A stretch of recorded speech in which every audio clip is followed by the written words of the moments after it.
लड़कियां ये समझती हैं कि जब तक शादी नहीं होगी तब तक नकाब पहनना नहीं चाहिए। लड़कियों के दिमाग में ये बात है। रख दो बेटा, रखो बेटा। ज्यादातर 90% लोगों का हाल यह है कि लोग ये समझते हैं, लड़कियां ये समझती हैं कि जब तक शादी नहीं होती है तब तक नकाब नहीं पहना चाहिए। जब शादी हो जाती है तब दूल्हा बाबू नकाब लेकर के आता है, यही ना है। और फिर वो नकाब पहन करके जाती है। एक हफ्ता, 10 दिन तक, 15 दिन तक, या 1 महीना तक, जब तक नई नई महकती है वो, तब तक। अच्छा, 1 दिन हम लोग की तरफ 10-15 दिन चलता है, इधर 1 दिन उन नकाब पहन के जाती है, फिर नकाब पहन के आती है। उसके बाद जब उसकी चोंच सब देख लेता है तो खत्म हो जाता है। अस्तगफिरुल्लाह, वाकई अस्तगफिरुल्लाह। क्योंकि ये पहली बात तो उसके दिमाग में ये बात है कि वो ये समझते कि नकाब पहनना नहीं चाहिए जब तक शादी नहीं होगी। ये सरासर गलत थॉट है। अच्छा, दूसरी एक गलत फहमी यह है कि जिस औरत को बच्चा हो जाता है, 2-3 बच्चों की मां समझती है कि अब हमको पर्दा करने की क्या जरूरत है। यह भी गलत थॉट है, वो भी नहीं पहनती है। बल्कि शरीयत का कानून यह कहता है कि चाहे किसी भी उम्र में औरत रहे, अगर वो पर्दा, बूढ़ी औरत को तो ज्यादा पर्दा करना चाहिए, शरीयत का दबाव उस पर नहीं है, इसलिए पर्दा करना चाहिए। तहजीब ये कहती है कि उसे भी पर्दा करना चाहिए ताकि उसको देख करके जवान लड़कियां पर्दा करना सीख जाएं। क्या बात है, वाह वाह वाह। उस पर शरीयत का दबाव नहीं। बूढ़े मुसलमानों की जमात में, मर्दों की जमात में बूढ़ी औरतें शरीक हो सकती हैं, चूंकि उसके साथ शहवत नहीं होती है, लेकिन उसे भी पर्दे का हुक्म है। इसलिए उसे पर्दा करना चाहिए कि जवान लड़कियां ये समझे कि जब इसे पर्दा करने में शर्म नहीं आती तो हमें पर्दा करने में शर्मिंदगी क्यों महसूस होगी। एक समाज में एक अच्छी तालीम जाएगी, एक अच्छा गोशा जाएगा, जवान लड़कियां तहजीब याफ्ता होंगी। बहुत सारी लड़कियां बोलती है, सुनिएगा, बहुत सारी लड़कियां बोलती हैं कि जब उसको नकाब पहनने के लिए बोला जाता है, बोलती हैं दिल अच्छा तो सब कुछ अच्छा, नकाब पहन के क्या होगा। ऐसा होता है, बहुत सारी लड़कियां बोलती हैं। उसे इतना जोरदार तमाचा मारो कि चेहरे की जोग्राफिया तब्दील हो जाए।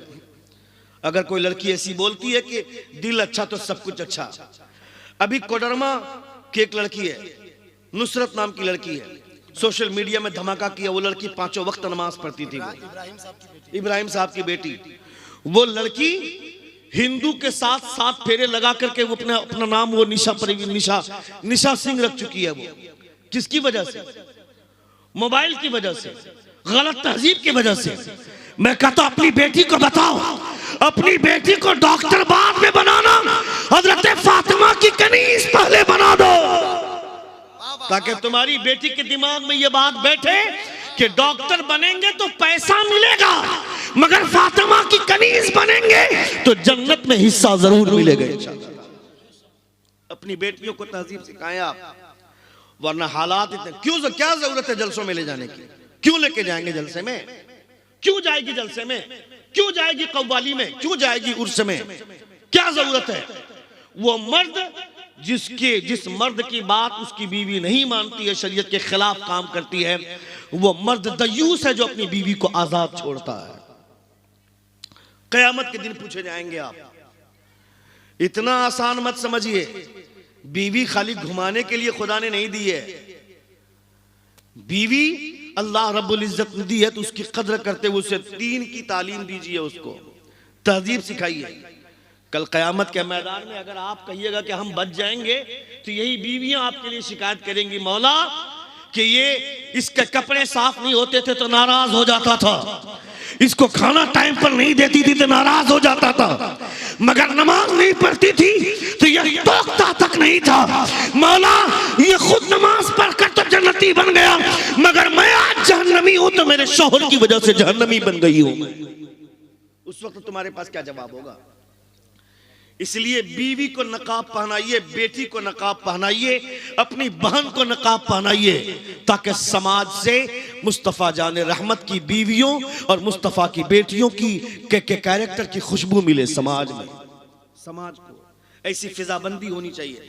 अमेरिका की एक लड़की थी, वो डेली जाती थी ऑफिस जॉब करने के लिए। सुनिएगा, जॉब करती थी, वो ड्यूटी करने जाती थी। चौराहे पर नौजवान लड़के खड़े होते थे, जैसे आजकल कुछ छिछोरे लड़के खड़े होते हैं चौराहे पर। यहां से गुजरिएगा, चौक पे खड़े हो गए तो उसका कोई काम नहीं, वो रात भर यही ताड़ने आया है। कौन लड़की गुजरेगी, किसकी टांग कैसी है, किसकी जुल्फे कैसी हैं। और कुछ लड़कियां इसी मकसद से बन ठन करके आती ताकि नौजवान लड़के मुझे देखें। समझ रहे हैं आप? अगर वो कहती है कि मुझे फला लड़का घूर रहा है तो ये शिकायत गलत है, उसका मकसद ही यही था कि मुझको घूरे। और कुछ औरतें तो कितनी बेहया होती हैं कि वो अपनी बेटी को कहती हैं कि हो ना हो यहीं पे कोई ना कोई बर मिल जाएगा। बहुत सारे ऐसे भी रिश्ते हुए थे कि मुझको मैंने बीवी खुद से पसंद किया। कैसे पसंद किया? हजरत जलसे में गए थे, उसको देखे थे जलसे में, मुझको पसंद आ गई थी। जलसा बीवी ढूंढने आता है। हंसो मत, मैं हंसने के लिए नहीं बोल रहा हूं। मैं ये गंदगी है हमारे समाज की। आप इसके लिए जलसे में आते हैं। जलसे में आकर के अल्लाह रब्बुल इज्जत की रजा हासिल करनी चाहिए, हुजूर को राजी करने की कोशिश करनी चाहिए। और आकर के चौराहे पर अड्डाबाजी कर रहे हैं। वो लड़की ईसाई लड़की है, रोजाना जाती है ऑफिस। चौराहे पर नौजवान लड़के खड़े हैं, कोई उसकी टांगों के बारे में बुरा भला बोलता है, कोई उसके बाल के बारे में, कोई जुल्फों के बारे में, कोई उसके जिस्म की बनावट के बारे में भद्दे और गलत कमेंट्स करते हैं। वो लड़की तंग आकर के, उसकी एक सहेली थी मुसलमान, फातिमा नाम की। जोर से बोलिए ना, और जोर से बोलना था आपको। फातिमा से मुलाकात किया, कहा मेरी तबीयत नहीं चाहती है कि मैं जॉब करूं। कहा बात क्या है?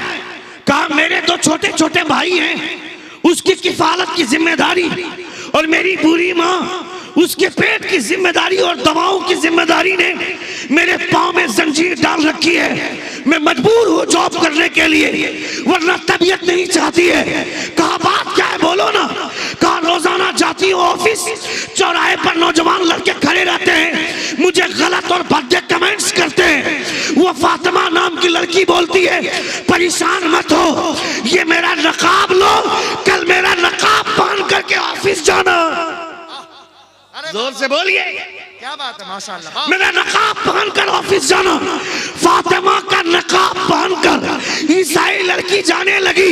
वही चौराहा है, वही लड़की है, वही आवारा कुत्ते हैं। जब ये लड़की सामने से गुजरती है, नौजवान लड़के बोलते हैं छोड़ दो, रास्ता दे दो, किसी इज्जतदार घराने की खातून जा रही है।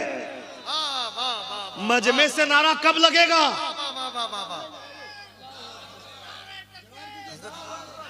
ये भी आदमी आपका है क्या? नहीं, हमारा नहीं है। अच्छा, ये आदमी आपका नहीं है। एक बार जोर से कहें या रसूल अल्लाह।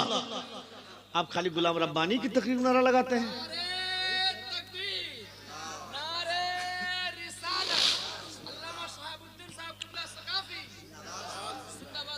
का रास्ता दे दो, ये किसी इज्जतदार घराने की खातून जा रही है। वो लड़की ऑफिस गई, ड्यूटी कंप्लीट करके घर लौटी, अपने छोटे भाई से फातिमा का नकाब भिजवा दिया। दूसरे दिन का सूरज तुलू होता है, वो ईसाई लड़की फातिमा के घर पे आकर दरवाजे पे दस्तक देती है। फातिमा दरवाजा खोलती है, देखती है मेरी सहेली ईसाई खड़ी है। फातिमा बोलती है नकाब चाहिए, टेबल पे रखा हुआ है, ले लो। वो ईसाई लड़की बोलती है आज नकाब लेने नहीं आई हूँ, बल्कि जिस पैगंबर ने पर्दे का हुक्म दिया है उनका कलमा लेने आई हूँ। अरे वाह वाह वाह वाह वाह वाह वाह, ऐ जिंदाबाद। अरे वाह वाह वाह वाह वाह वाह वाह वाह वाह, उनका कलमा लेने आई हूँ। क्या बात। यानी एक लड़की ने सिर्फ एक गैर मुस्लिम लड़की को, ईसाई को नकाब दे दिया 1 घंटे के लिए, उस लड़की की पूरी हिस्ट्री चेंज हो गई। तुम मुसलमान के घर में पैदा होकर खिचचोरेपन क्यों कर रहे हो? मुसलमान के घर में पैदा होकर के होंठ में लिपस्टिक लगाकर किसको दिखा रही है? मुसलमान के घर में पैदा होकर के जुल्फे खोलकर चल रही, शर्म नहीं आती है क्या? तुम्हारी कोख से अल्लाह रब्बुल इज्जत किसी हाफिज को जन्म देगा, तुम्हारी कोख से खुदा किसी आलिम को पैदा करेगा और ऐसे आवारा फिरेगी। तुमने नहीं देखा क्या सुल्तान सलाहुद्दीन अय्यूबी ने जब बैतुल मुकद्दस को फतह किया था तो अंग्रेज ने कहा था, ए सलाहुद्दीन, तुमने जो कारनामा आज अंजाम दिया है आज के बाद ऐसा नहीं होगा। कहा क्यों? कहा आज के बाद हम ऐसी औरत ही को दुनिया में नहीं छोड़ेंगे जो तुम्हारे जैसा बेटा पैदा कर सके। अंग्रेज ने कहा था। क्या बात? नाचने वाली औरतें सलाहुद्दीन अय्यूबी पैदा करेंगे क्या?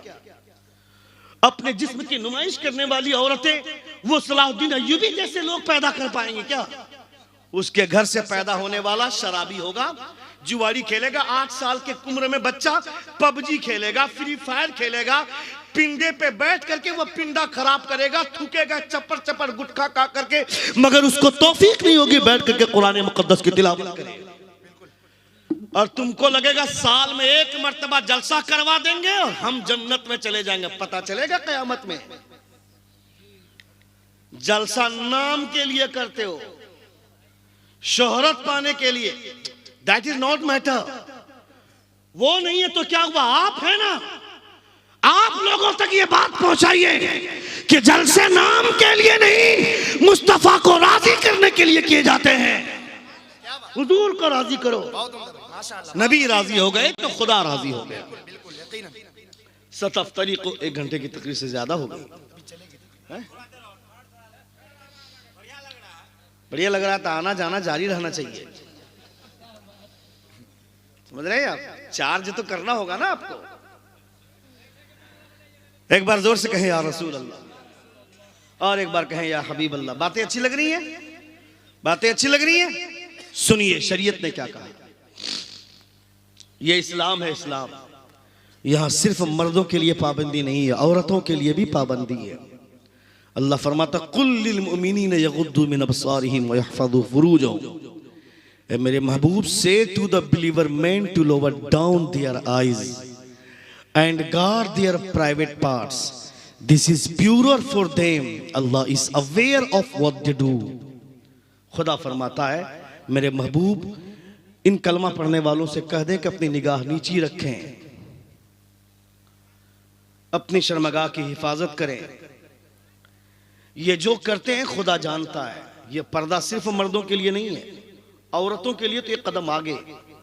अल्लाह फरमाता कुल लिल मुमिनात यगदुदना मिन अबसारिहिन्ना, यगजुजना नहीं यगदुदना, दोनों दाद है। मिन अबसारिहिन्ना व यहफज़ना फुरूजहुन्ना, say to the believer women to lower down their eyes and guard their private parts and they should not display their beauty. वो अपनी ब्यूटी को डिस्प्ले न करें, अपनी ब्यूटी की नुमाइश न करें, खूबसूरती को जाहिर न करें। खुदा ने औरतों की साख्त बनाई ही ऐसी ताकि देखें, मगर ये आंख सबके पास नहीं है। औरतों की बनावट को देखने वाली आंखें सिर्फ उनके शौहर के पास होती हैं। जोर से बोलिए वाह वाह वाह, क्या कितनी अच्छी बात कर रहा हूं मैं। बहुत उम्दा। और आप सुभान अल्लाह भी नहीं बोलिएगा। माशाअल्लाह माशाअल्लाह। बीवी को देखने की इजाजत है, बीवी को देख सकते हैं, अपनी बीवी को, दूसरों की बीवी को नहीं। किसकी बीवी को? अपनी बीवी को। हम लोग क्या करते हैं, अपनी बीवी से मुंह बसोर के रहते हैं और दूसरे की बीवी की तारीफ करते हैं। क्या लगती हैं भाभी आप? दूसरों की बीवी की तारीफ करते हैं। अच्छा, फिर वो औरत इंप्रेस होकर के घर में आकर इसी बात पर झगड़ा करती है, बोलते कि आपसे अच्छा तो आपका दोस्त है जो मेरी तारीफ करता है। तेरी तारीफ नहीं करता है, वो तुम्हारे ऊपर कहां तक नजर रखेगा तुमको अंदाजा नहीं है। इसी तारीफ के बहाने अपना मुंह काला करना चाहता है वो। तेरा शौहर जो तुमको तालीम दे रहा है, उसी तालीम पर भरोसा करके अपनी जिंदगी बना। क्यों? ताकि तुम्हारे शौहर आगे आगे जन्नत में चले, तुम पीछे पीछे जन्नत में चलो। सुभान अल्लाह, जोर से बोले सुभान अल्लाह। समाज ऐसे नहीं बनता है।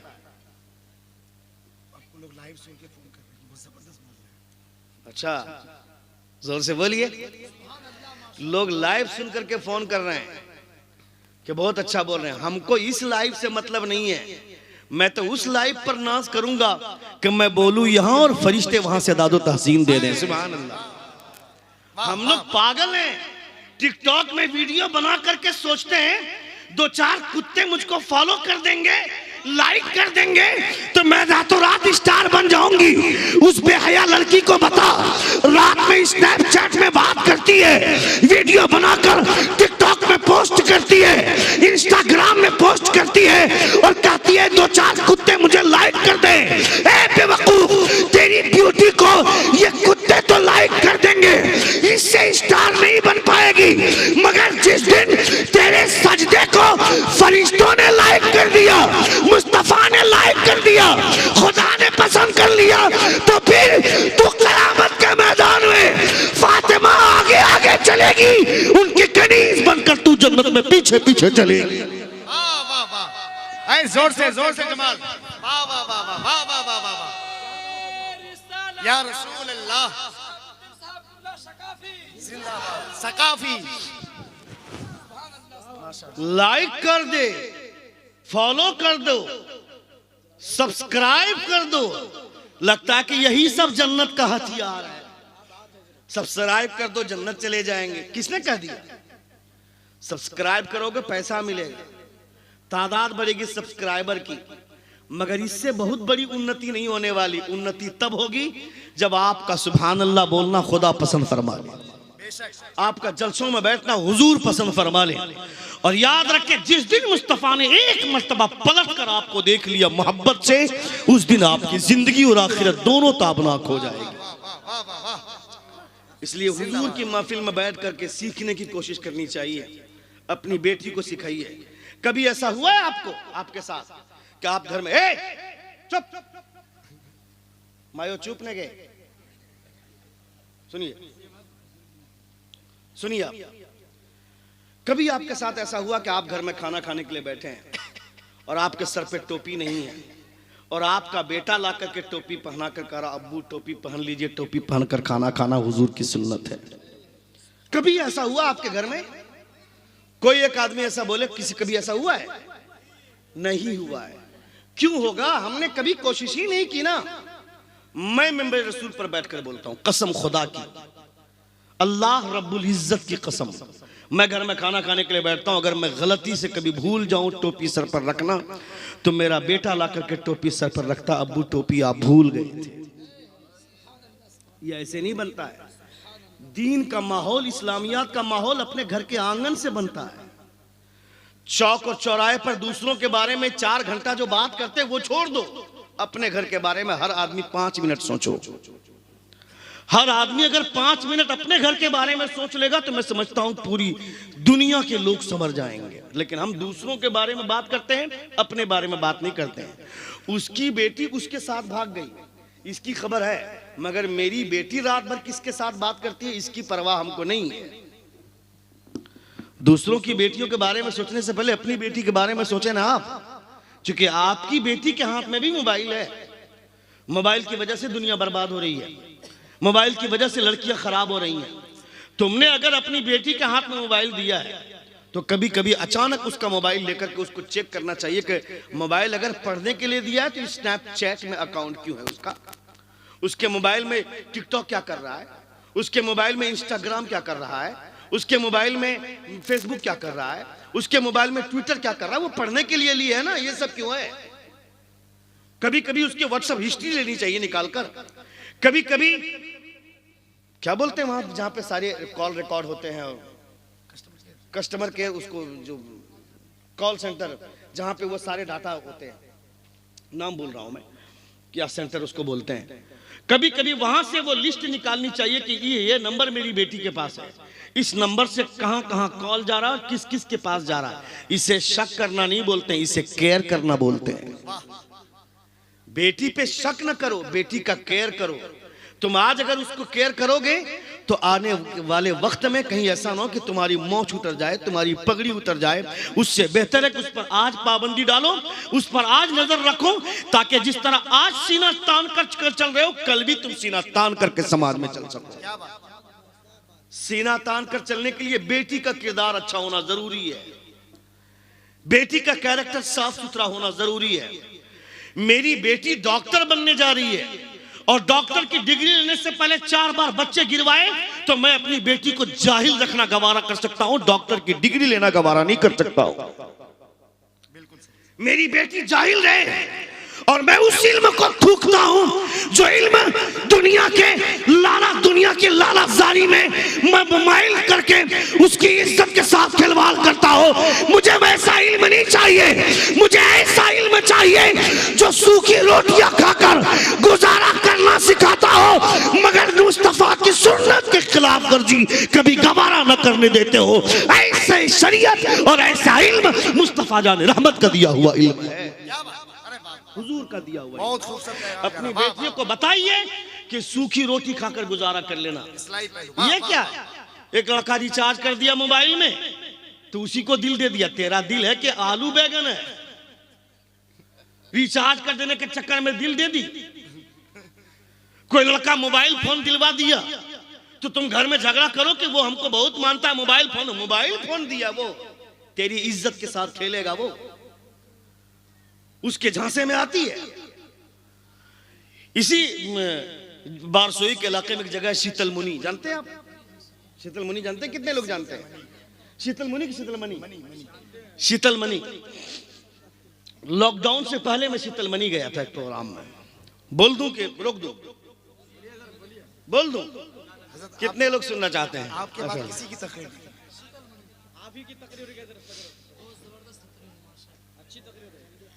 अच्छी तकरीर हो रही है।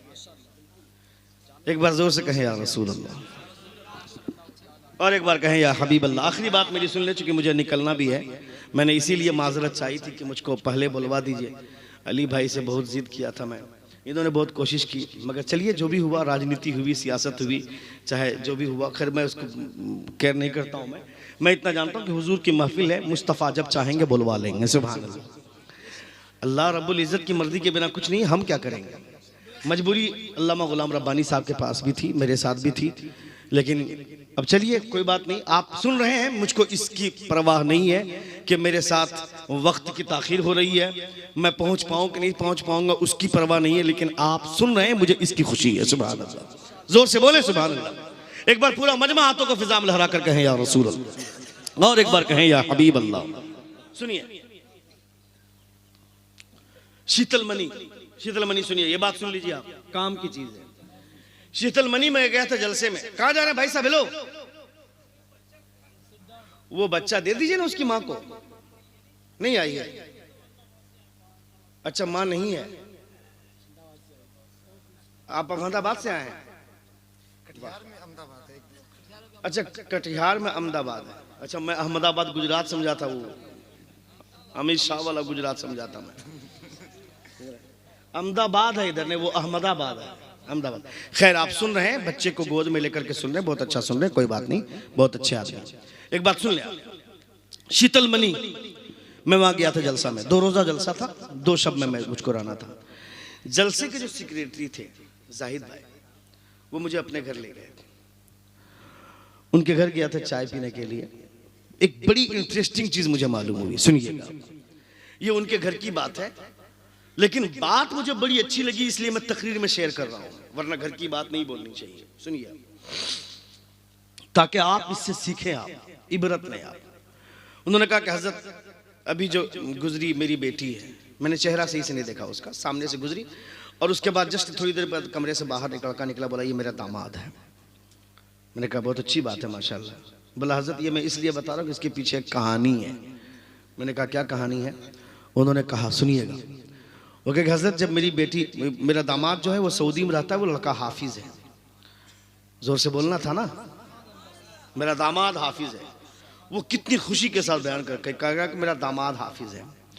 मैंने कहा बहुत अच्छी बात है जाहिद भाई, आपने अपनी बेटी को हाफिज के हाथों में दिया है, वरना लोग हाफिज को देते कहाँ हैं। बोला हजरत सुनिए ना अभी। मैंने कहा सुनाइए। वो कहते हैं कि मेरी बेटी का रिश्ता आया, बात पक्की हो गई।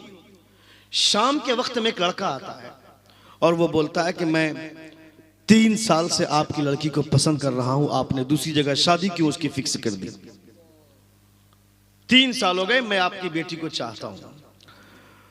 उसने कहा सुनिएगा, उसने कहा कि अगर 1 घंटा पहले आए होते तो तुम्हारी बात पर गौर करता मैं, मगर अब तुम जो आ रहे हो तो अब गौर नहीं कर सकता हूं, इसलिए कि मैंने दामाद हाफिज कुरान को चुना है। सुभान अल्लाह।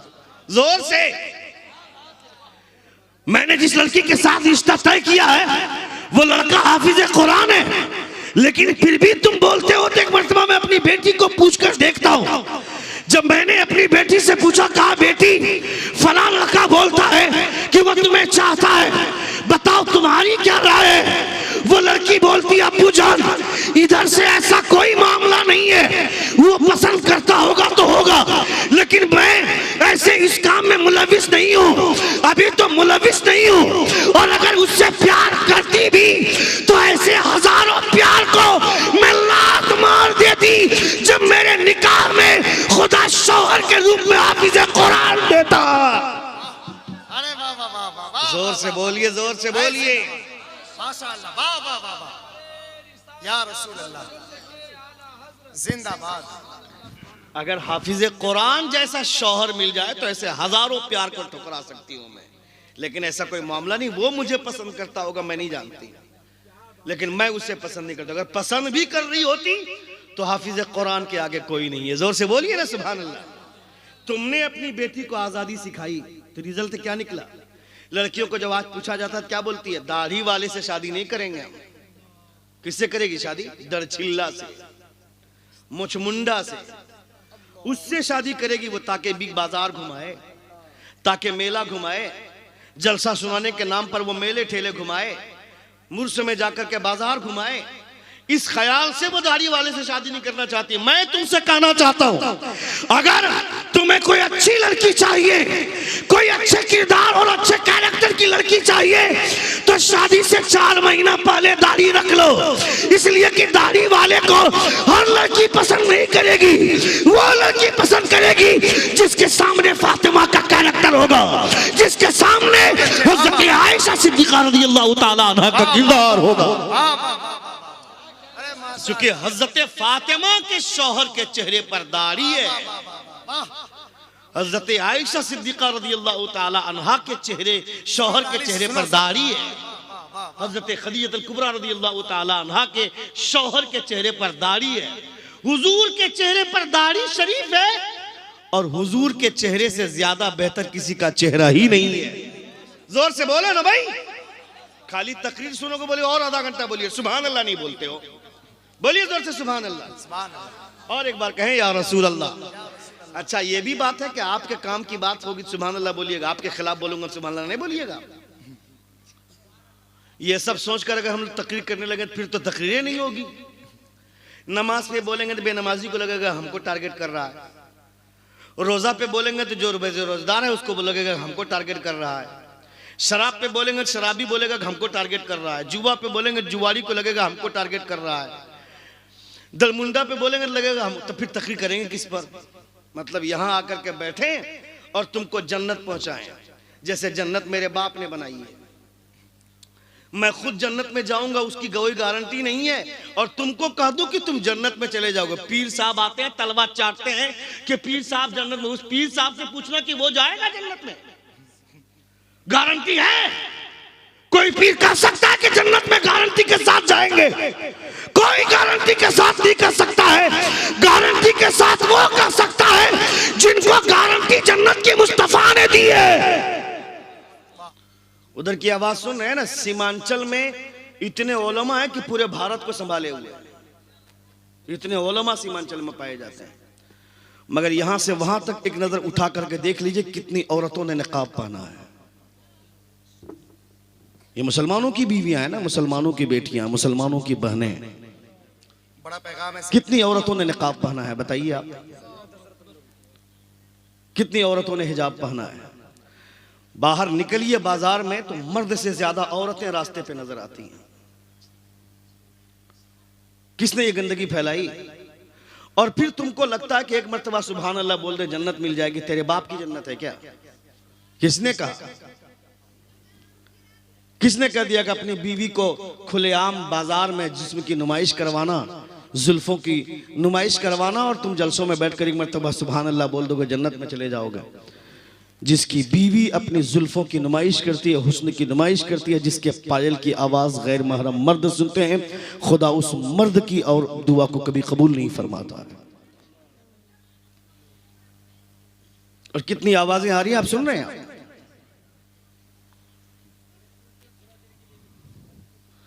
अल्लाह रब्बुल इज्जत फरमाता है, ये सिस्टम और ये बैलेंस अल्लाह रब्बुल इज्जत का है। हुजूर की शरीयत ने सिर्फ मर्दों पर पाबंदी नहीं, औरतों पर भी पाबंदी लगाई। जैसे आजकल जो कोर्ट में, अदालतों में, पहली बात तो ये अदालत जहां पे जज भी बेचा जाता है, खरीदा जाता है, वकील भी बेचा जाता है, खरीदा जाता है। अदालत थी तो मुस्तफा की अदालत थी। जोर से बोले सुभान अल्लाह, माशाअल्लाह, सुभान अल्लाह, सुभान अल्लाह। मस्जिद के अंदर यानी जमीन के नीचे मंदिर का कोई निशान मिला नहीं। अदालत ने मान लिया, कोर्ट ने मान लिया कि मंदिर तोड़कर बाबरी मस्जिद बनी नहीं है। सारे एविडेंस ये कहते हैं कि वहां किसी मंदिर को तोड़ा नहीं गया है, बहुत सालों से वहां इबादत ही हो रही है। ये सारी बातें कोर्ट ने माना, मगर फिर भी मुसलमानों के खिलाफ फैसला आया। जज के पास एक अधिकार है, उस अधिकार का इस्तेमाल करते हुए उन्होंने फैसला दिया। मैं कहता हूं बाद में जब वो राज्यसभा के मेंबर बने रंजन गोगोई, तो समझ में आया कि ये फैसले कहां से हो रहे थे। मगर मदीने की अदालत में ऐसा नहीं होता है। हजरत उमर फारूक पर किसी ने मुकदमा दायर कर दिया, मुकदमा दायर कर दिया। हजरत उमर अदालत में आ रहे हैं, जैसे ही देखा चीफ जस्टिस ने हजरत उमर फारूक को, तो उठकर खड़े हो गए। हजरत उमर फरमाते, इस वक्त मैं एक मुल्जिम की हैसियत से आ रहा हूं, एक अमीरुल मोमिनीन की हैसियत से नहीं, अदालत में आ रहा हूं तो एक मुल्जिम की हैसियत से, और तुम मुझे देखकर खड़े हो गए। इसका मतलब है कि चेहरा देखकर तुम लोगों के फैसले करते हो, और जो चेहरा देखकर फैसला करता है वो हुजूर की अदालत में चीफ जस्टिस होने के लायक नहीं है। वो हजरत उमर ने फरमाया, उसे माजूल किया काजी के ओहदे से, दूसरा काजी आपने बहाल किया, फिर मुकदमा आप लड़े। वो मदीने की अदालत है, वो मदीने की अदालत है। Muslims can be defeated only by Muslim. Prithviraj Chauhan ने कहा था, Muslims can be defeated only by Muslim, otherwise rest of the world can only try. मुसलमान अगर मारा जा सकता है तो सिर्फ मुसलमानों से मारा जा सकता है, वरना पूरी दुनिया के लोग सिर्फ कोशिश कर सकते हैं, मार नहीं सकते। ये हमारी ताकत है। पृथ्वीराज चौहान ने कहा था, अभी आपने सुना था गुलाम रब्बानी साहब से, कि तुर्की की हुकूमत को तोड़ने वाले यही लोग हैं। मुसलमानों का लिबास पहने हुए, लोगों को लगता है कि ये मुसलमान है, मगर मुसलमान नहीं है। यानी बज़ाहिर ये मुसलमान है। मुसलमानों को अगर कोई बर्बाद कर सकता है तो मुसलमान, मुसलमानों को अगर तबाह कर सकता है तो मुसलमान। जो लोग मुसलमानों को बर्बाद करने की कोशिश करते हैं उसे बता दो, अगर हमें मारकर ये सोचता है कि इस्लाम मर जाएगा तो ये ख्वाब देखना छोड़ दे। मुसलमानों की वजह से इस्लाम नहीं है, इस्लाम की वजह से मुसलमान है।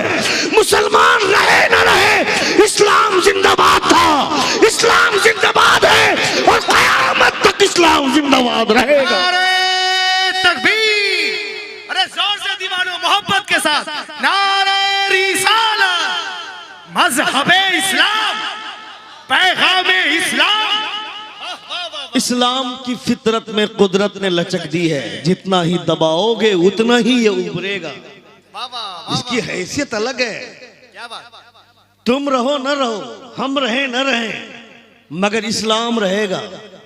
इस्लाम कोई नहीं मिटा सकता है।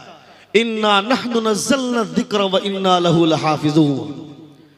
हम इसके नाजिल करने वाले हैं तो हम ही इसकी हिफाजत करेंगे, वरना पूरा कुरान कोई याद कर सकता था क्या? अपने सीने में महफूज कर सकता था क्या? इतनी आसान चीज है क्या ये? जितने भी सहीफे नाजिल हुए हैं, जितनी भी किताबें नाजिल हुई आसमानी, नबी के अलावा किसी को याद नहीं होती थी वो किताबें। कोई साबित करे नबी के अलावा, अंबिया किराम के अलावा किसी को वो सहीफा या वो किताबें याद नहीं होती थी। मगर अल्लाह रब्बुल इज्जत ने हुजूर पर कुरान नाजिल किया तो ये कुरान सिर्फ हुजूर के सीने में नहीं, मुसलमानों के बच्चों के सीने में कुरान महफूज फरमा दिया। मैं यहाँ ऐसे नहीं बोलता हूँ, मेरा एक बेटा 12 साल का है, अभी 15 फरवरी को दस्तारबंदी है, वो हाफिज हो गया।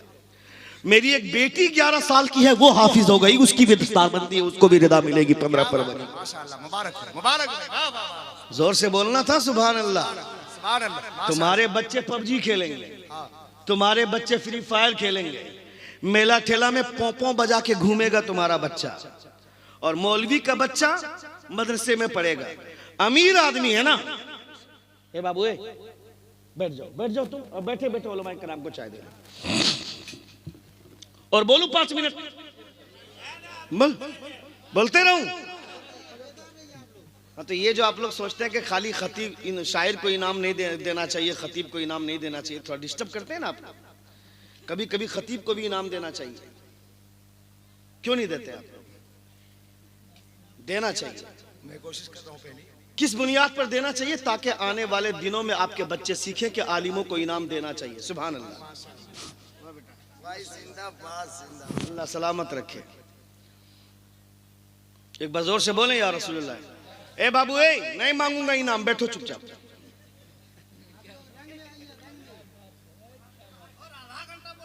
अरे वाह, ये देखिए हमारे साथ आए मैं जलसा सुनने के लिए तुम्हारे यहाँ, शुक्रिया अदा करना चाहिए। लाज बचाओ, झारखंड से आया तुम्हारे यहाँ जलसा सुनने के लिए।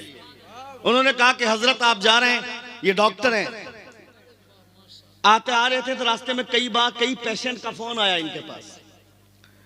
मेरे 2 दोस्त आए, एक साहब कश्मीर में रहते हैं, लेबर लेकर के जाते हैं, और एक डॉक्टर साहब, और एक दोस्त हैं नजरुल जो गाड़ी चलाते हैं। इन्होंने कहा कि हजरत आप जा रहे हैं कटिहार, तो हम लोग भी जाएंगे जलसा सुनने के लिए। सुभान अल्लाह, बहुत कम ऐसे मौके मिलते हैं, जब मौके मिलते हैं तो चले आते हैं। कहां से आए आपका जलसा सुनने के लिए, तो आपको तो खुश होना चाहिए ना। अभी तक उठ के नहीं दिए आपको, देना चाहिए। क्यों देना चाहिए हम बता रहे हैं आपको। हुजूर शेख सादी शिराजी फरमाते हैं कि आलिमों को पैसे देने चाहिए।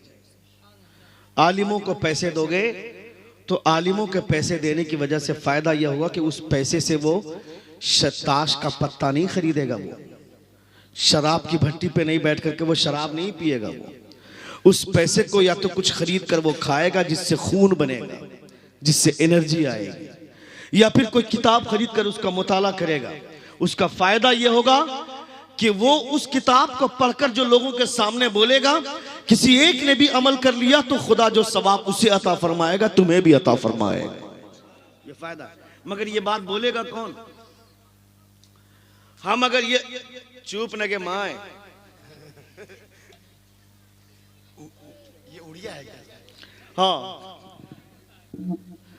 नहीं ये बाजार अलग है, इसको कंट्रोल में लाना हम लोगों के बस की बात नहीं है। हम लोग यहाँ जब चीखते हैं ना तो घर जाते तो हम लोगों को समझ में आता है अपनी औकात हमारी क्या है। वो खुद जड़े हुए हैं। हाँ। जो बच्ची माँ की गोद में रहना चाहिए वो अपनी गोद में लिए। हाँ, हम समझ रहे हैं। आप जो बच्चे को वो खुद डरे। माशाल्लाह, एक बार जोर से कहें या रसूल अल्लाह। ए बेटा बैठ जाओ बाबू, ए बैठो, एक बार जोर से कहें या रसूल अल्लाह। हाँ, तो मैंने जो पूछा था कहां से बात मेरी फैली थी? हाँ, नकाब, यहीं से बात फैली थी। नकाब पहनाना चाहिए बच्चियों को। पहली बात तो सुनिए, समाज में गंदगी। ए बेटा है चाय वाला, जाओ ना।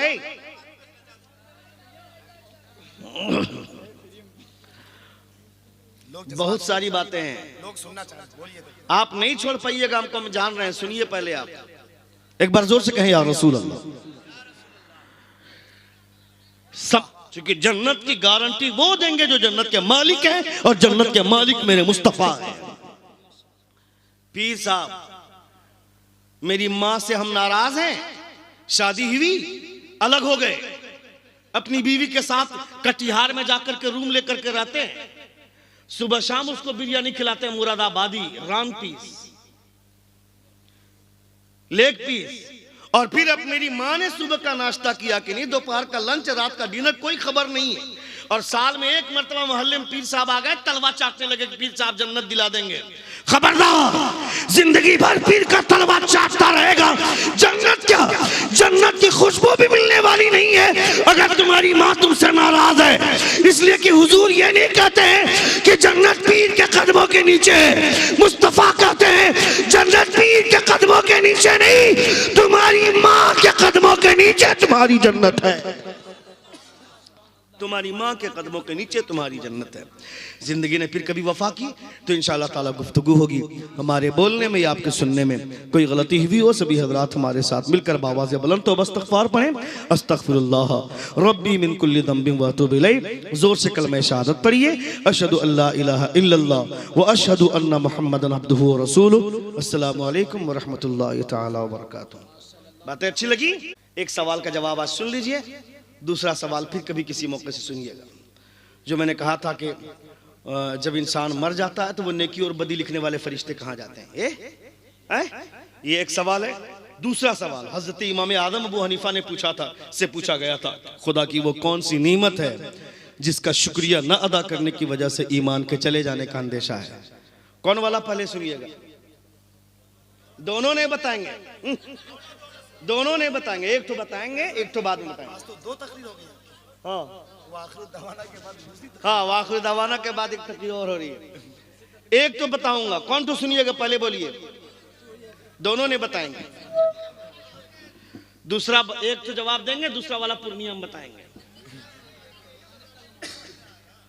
पक्का? मेरे मदरसे में जलसा है 15 फरवरी को, आप लोग आइएगा, वहां बताऊंगा इंशाअल्लाह ताला। आइएगा। कितने लोग आएंगे? 18 फरवरी को भी आ रहे हैं, वो तो बताइए। 18 फरवरी को भी हूँ, 17 फरवरी को भी हूँ इंशाअल्लाह ताला। नहीं अभी नहीं बताऊंगा वरना सब पहुंच जाएगा। फिर सुन लेंगे। एक तो सुन लीजिए। कौन तो सुनिएगा? बोलिए। फर्स्ट वाला नहीं, लास्ट वाला। अच्छा लास्ट वाला सुन लीजिए, फर्स्ट वाला उस दिन सुनाएंगे अली भाई। हाँ, जहां 21 तारीख को जहां आ रहे हैं वहां सुनिएगा। लास्ट वाला सुन लीजिए। हजरत हाँ क्या था लास्ट वाला? जब इंसान मर जाता है तो ये फरिश्ते कहाँ जाते हैं? सुनिए। ये फरिश्ते अल्लाह रब्बुल इज्जत की बारगाह में जाते हैं। उनको लग रहा होगा जवाब हम ठीक दिए थे। सुनो, ये फरिश्ते अल्लाह रब्बुल इज्जत की बारगाह में जाते हैं, परवरदिगार से कहते हैं मौला जिस इंसान की नेकी और बदी लिखने के लिए हमें मामूर किया गया था अब उसका इंतकाल हो चुका है, अब कहाँ जाएंगे? पहले आसमान में जगह दे दे। खुदा फरमाता पहला आसमान फरिश्तों से भरा हुआ, यहाँ जगह नहीं। दूसरे आसमान, यहाँ भी फरिश्तों से जगह, ये दूसरा आसमान भी भरा हुआ है। तीसरा आसमान भी भरा हुआ है, चौथा आसमान भी भरा हुआ है, पांचवा भी, छठा भी, सातवां भी। परवरदिगार फिर जाए कहाँ? अल्लाह फरमाता है, सुनिएगा, अल्लाह फरमाता है मेरे जिस बंदे की नेकी लिखा करते थे और बदी लिखा करते थे अब उसका इंतकाल हो गया है, उसकी कब्र के सिरहाने पे खड़े हो जाओ और क़यामत तक उसकी मग़फ़िरत की दुआ करते रहो। अरे वाह वाह वाह वाह वाह वाह, अरे क्या बात है, क्या बात है, अरे वाह वाह वाह, या रसूल अल्लाह जिंदाबाद। वाह, अब मैं इसको रख लूं? हाँ, जिंदाबाद। क़यामत तक उसकी मग़फ़िरत की दुआ करते रहो।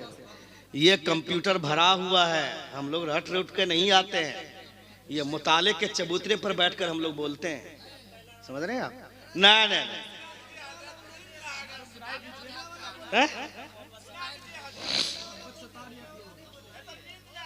एक बात बताता हूँ, एक बात सुन लीजिए। हम लोग महीने में तकरीबन 20 रात तो जग ही जाते हैं, ये काजी साहब को मालूम है। फरवरी में इस बार 28 है तो मुकम्मल जगना है, लेकिन सामईन से कभी कभी ऐसा होता है और कहीं कहीं ऐसा होता है, वो भी जब 100 जलसे होंगे तब ऐसा होता है कि सामईन कहे कि ये वाला सुना दिया। शायर को कहता है हजरत, आपके झारखंड और उड़ीसा में शायरों से कहता है कि ये वाला सुनाइए, लेकिन हमारे यहाँ खतीब से कहा जा रहा है ये वाला सुनाइए। कामयाब नहीं है यार, बहुत ज्यादा कामयाब। माशाल्लाह माशाल्लाह।